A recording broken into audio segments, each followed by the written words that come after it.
Next speaker, Shri Amar Patnaik, 3 minutes. Thank you, sir. So this bill, which seeks to replace the ordinance that was promulgated.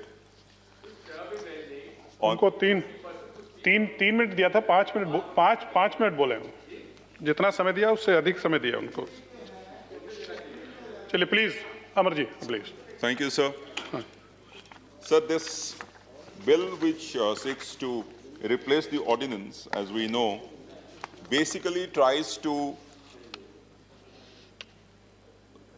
solve the issue of All India service officers in the 2 union territories created. This is not the first time that such a bifurcation has taken place. We have seen this earlier when states have been divided into smaller states. The AGMT cadre, which is a combined cadre, basically looks after the union territories of Delhi, Arunachal Pradesh, Mizoram, and Goa. The arrangement which has been made for this cadre is necessary in order to meet the temporary shortages of these officers at different places, and in which case the whole pool of people who would be available can actually meet the contingencies arising in a different place from time to time.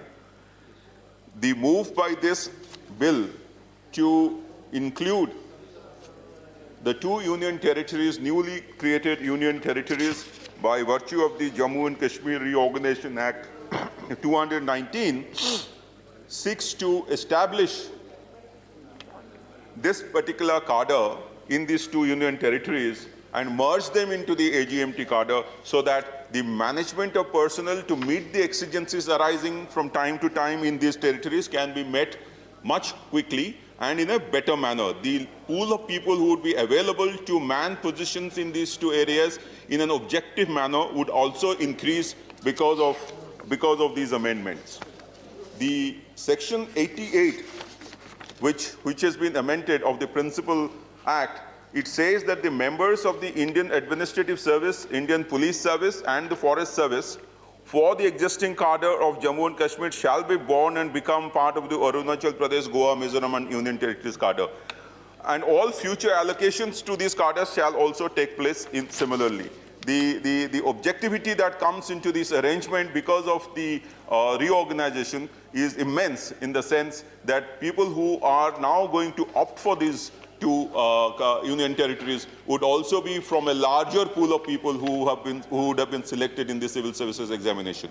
Lastly, sir, the objective that has been set out in the statement, it says that for the purpose of bringing clarity to Section 13, it is proposed to amend the said section so as to include therein in any other article containing reference to elected members of the Legislative Assembly of the Union Territories of Jammu and Kashmir. So here the reference was to Puducherry, and I think this is just an amendment which is necessary for bringing completeness to the Act, and therefore I support this particular bill. Thank you, sir. Thank you. Now, mover of the resolution, Shri LRM Karim.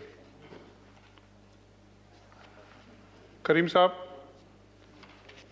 not present. Now, Mantri ji.